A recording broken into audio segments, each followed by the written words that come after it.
Hey everyone and welcome to another video. So guys, I'm planning on doing a lot more short form content, getting across juicy coaching tidbits to help you with your solo queue journey a lot more often now rather than doing my long 2-3 hour pieces of content in my guides. I'll still be doing those guides, but I almost want to sprinkle in some short form content here and there. And these are just going to be observations or learnings from my coaching clients. And this was one that I found today, which is incredibly common inside the League community. And that is disrespecting the execution aspect of the game and talking about different problems from differing clients. Some people have a problem with execution. Some people have a problem with actually understanding or a lack of understanding a specific concept in the game. So I would say the most common one, and I'll kind of give you a visual representation. We have this massive kind of chasm in between one's, I guess, muscle memory, or I guess the ability to execute upon something, versus their actual understanding of the knowledge itself. Because, you know, nowadays there's probably hundreds of thousands of pieces of educational content out there on the internet between Google, YouTube, TikTok, and everything. You know, there is enough content on the internet to get you to challenge it if you're able to execute upon it. It's all out there. All the answers are out there. But one's ability to execute upon this is a different story. And a lot of people conflate knowing something with able to do something. Just because you know how to CS a wave perfectly and take a good quality trade in this particular matchup doesn't mean you actually know how to do that reliably, because as we all know, we need the underlying muscle memory. We actually need to build that skill, and we need that underlying intuition. And League ultimately is a game of execution.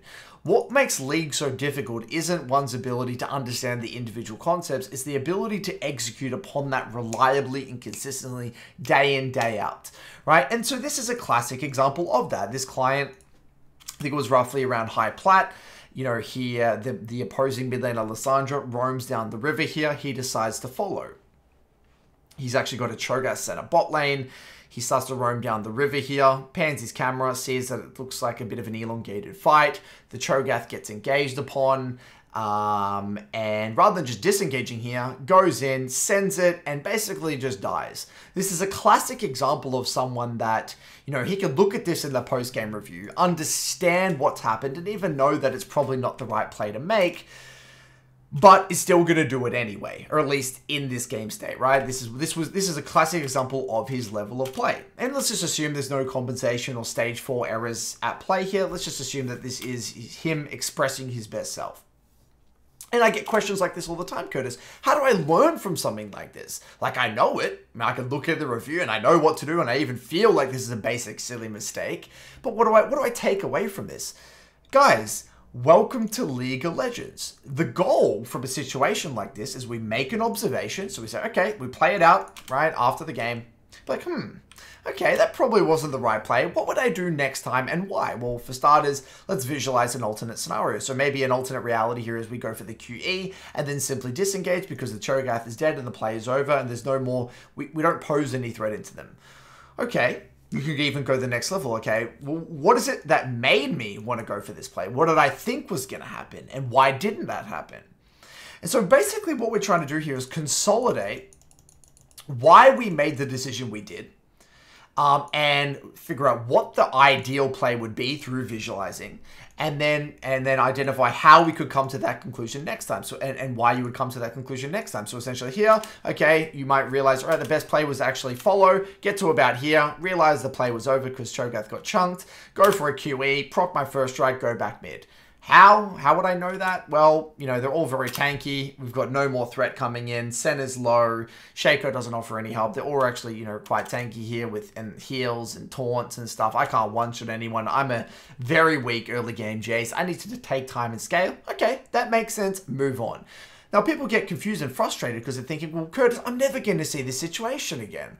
Well, the reality is that League is a game made of a lot of little skills. And even though you may never see this situation again, your intuition has slightly improved. Your threat assessment into the Rammus has gotten maybe a little bit better.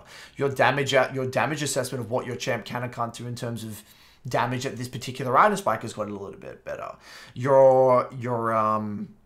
The skill of actually maybe saying no to a play and going back mid has gotten a little bit better. A lot of little things will get better over time. And these are very invisible, small things. And this is what's going to build your intuition and your muscle memory. So when I'm working with these players who really need to work on their execution, one way I tend to kind of, I guess, help them with their journey and contextualize their journey is actually by kind of framing it in the sense that, okay, this is a puzzle. Like, this was one puzzle we had to solve.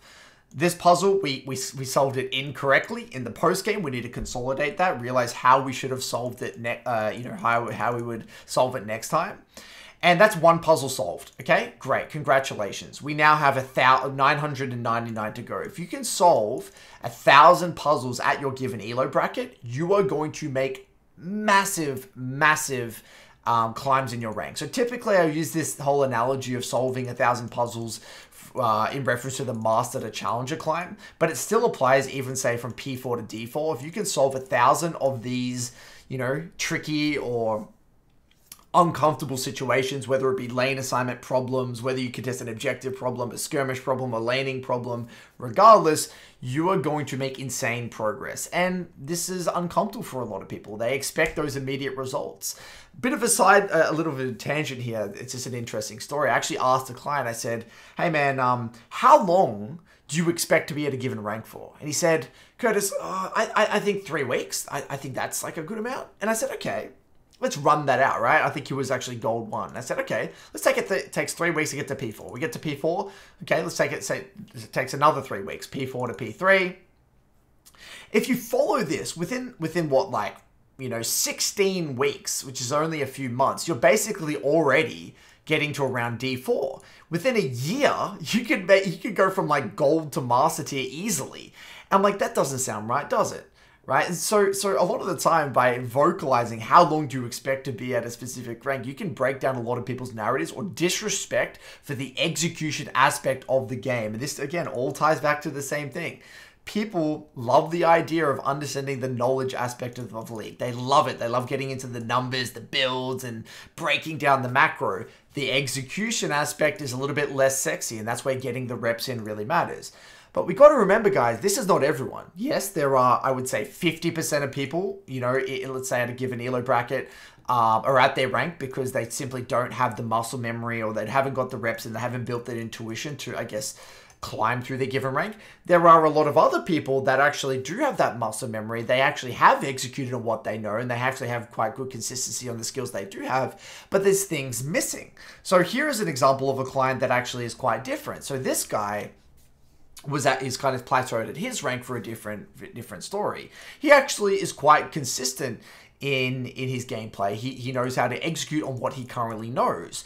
But because he's actually done that, he's done the legwork, he's actually worked on that, built that muscle memory. If you're plateaued even despite doing that, then chances are there's something you're missing pretty hardcore. So this guy's problem was less so execution based. It was actually genuine knowledge stuff. And so here, for example, he was playing Kassadin, and there was like this huge roam window, this TP window that he could have gone top and cleaned up here with his TP. He chose not to TP because he thought that the dive wouldn't work, or the dive would just be a quick kill. What he didn't consider that Maokai is just a very difficult to dive champion. Maokai has the W, the passive and everything, and this led to a massive missed opportunity. Later on in the game, there was another missed opportunity where he could have actually TP bot, see if I can find it in a second.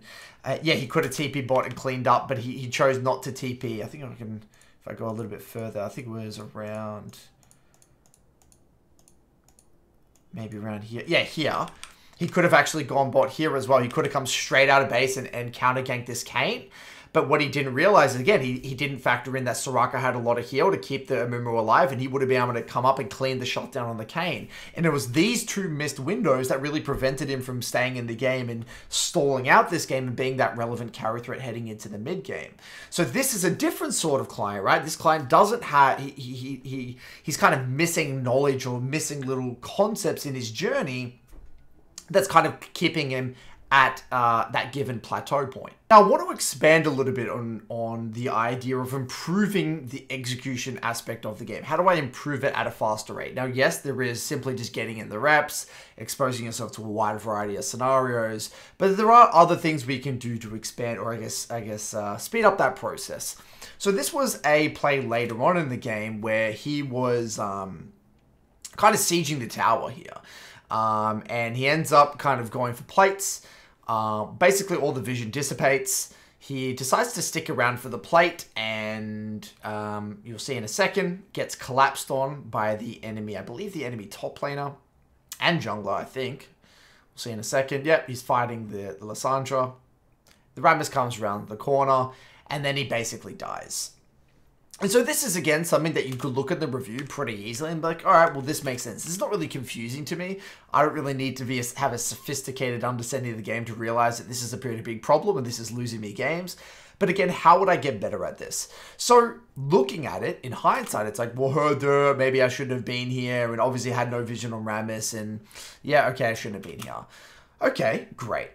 What I would then recommend in the review is, okay, get specific.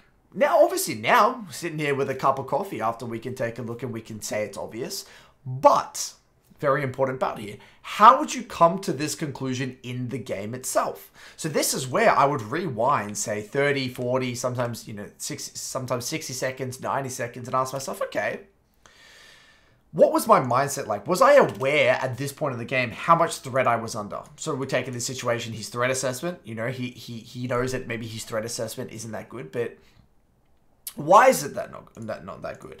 And you might realize, oh, I actually wasn't even thinking about the map stat at all, even 60 seconds leading up to this point. I had no idea I had no vision, or I actually had no idea where Rammus was. Why did I not process that? And you might realize that, to be honest, this mistake all the way here is largely and oftentimes the result of a poor lull state usage, or a lack of actually, I guess, processing information 30, 40, 50, 60 seconds before that play. If we actually press tab at this moment and be like, all right, we know where Lissandra is. Okay, great. We don't know where Rammus is. But as soon as Lissandra goes missing and is coming back mid right now, which we know that, if I don't know where Rammus is, there's no way in a million years I can touch his tower. But in order for us to make that decision in game, we would have had to process that we are actively under threat all the way back here. You're not going to be randomly hitting the tower and be like, am I safe here? Because by that time, you're probably going to be dead anyway. So my point being is that take time to go back in the review and ask yourself, how would I have had to have been thinking, or where would I have had to direct my attention to actually change my behavior in the game? So this, in combination with looking at it and visualizing what the next best play was, will allow you to speed up that learning process, because you might realize you have a lull state problem. Maybe you're not using your lull states properly, or maybe you had a misconception about how much threat a particular champion had onto you, because ultimately, guys, and this is a whole different kind of open Pandora's box here, League is a game of anticipation. Really. It's very, very, very rare that you're actively, or you should be actively caught off guard by something. If you're actively getting caught off guard by something, chances are that you haven't used your lull states properly. So here, there's a very big difference, if we're going to just expand on this a little bit, there's a very big difference between Jace actively knowing that Rammus is topside, thinking that he couldn't die, versus him not knowing where Rammus is at all and actively hitting the tower. One of them says to me that he actually has great awarenesses and has processed the information, but just doesn't really know how much threat they have onto him. The other one says to me that he has very little awareness at all, which suggests that there's some sort of a lull state problem, right? So these are two different types of problems, but they could be easily confused as the same problem. So for you, and this is for you guys to think about, if you've got a problem with your execution, is it the fact that you knew what to do and you actually processed all the information, but you simply misexecuted, like the mechanical aspect of it? Or was it that you didn't anticipate something and therefore maybe it's worth looking at your lull state usage, right? That's something for you guys to consider. So yeah, it can get a little bit, messy here, but that's something to also for you to consider. And if there's any of these concepts that you would like me to expand on in future videos, let me know, because I'd be happy to do some more of this short form content explaining or deep diving into these specific concepts. So this might come across as a little bit of a rant, but guys, this is my responsibility. I got to roast you guys, because I'm by roasting you, I'm saving you a lot of pain and a lot of misery in your solo queue journey. One of the most common things I hear all the time in my Midlane Academy and Midlane School program is that, oh, this is just a basic mistake. Oh, I won't make it next time, whatever. Just because a mistake is basic doesn't mean it's worth less attention or anything like that. Every mistake in League is basic. There is no such thing as a complex mistake. right? Every mistake is basic. Whether you're dying to a level 3 gank, whether you're mis-executing a skirmish, whatever the hell it could possibly be. Everything in League in isolation is basic. And then again, this is what ties into that overarching narrative, guys. When people say basic, you know what that actually means? They think that, you know, doing it in isolation, the execution of it, or actually no, actually understanding it is easy. They think that a mistake is basic just because the knowledge behind it and the actual concept is simple. Right? One of the most complex things in League of Legends, and this is what makes Chovy so incredibly amazing, is when you watch his lane phase, he's doing every single thing perfectly. And maybe I'll do a Chovy review at some point. He's doing all of the lanes perfectly, but to execute upon all these things like CSing well, beautiful wave management, beautiful trading and spacing, tracking the enemy jungle, beautiful threat assessment, great resets. To do all these simultaneously, consistently every game is what makes Chovy so amazing. One of the reasons he's so amazing is it's the consistency of the execution of the fundamentals. Again, remember that word, execution. Everything is basic. It's the execution of it that makes League such a bloody hard game. So where does that leave us? Well, both of these clients get value from coaching in different ways, right? So this Kassadin player gets value from coaching in the sense that he needed that objective view of what is he simply missing? Like, what does he not know? You don't know what you don't know. There's missing pieces of knowledge that he needed help with. There are other clients who, you know, like for example, that Jace client, he needed help contextualizing his client. Why is he plateaued? You know, even though he seems like he understands stuff, he was missing the aspect of the execution. And so ultimately, when you guys are in your climb, what do you feel like your problem is? Do you feel like you know everything you need to know? You just need to get those reps in and build that muscle memory and keep building up the consistency of the fundamentals and the consistency of the champ mastery? Or do you feel like you have that? You actually have all that stuff, but there's something missing in your play. You're genuinely confused heading into your mid games. You genuinely feel like there's something missing. And at least that way, if you can be honest with yourself there, that's going to give you a little bit more direction in terms of where you want to spend your time. If you're genuinely lost and you feel like there's something missing, maybe you need to do a little bit more research, studying high elo VODs or getting some coaching, or getting a friend to take a look at your VODs. If you're the type of person that knows the mistakes, you can get into the review, pinpoint all these areas, and you know, that's kind of, you keep making these mistakes. That's why you're not really climbing. That's a sign that you need to respect the execution aspect of the game. Get in those reps, get comfortable solving those 1,000 puzzles, and that's what's going to really help you with your climb. So hopefully you take a thing or two away from this. Let me know if you enjoy the short form content. If so, then I'll put more of them out there. Otherwise, good luck with your solo queue, guys. Cheers.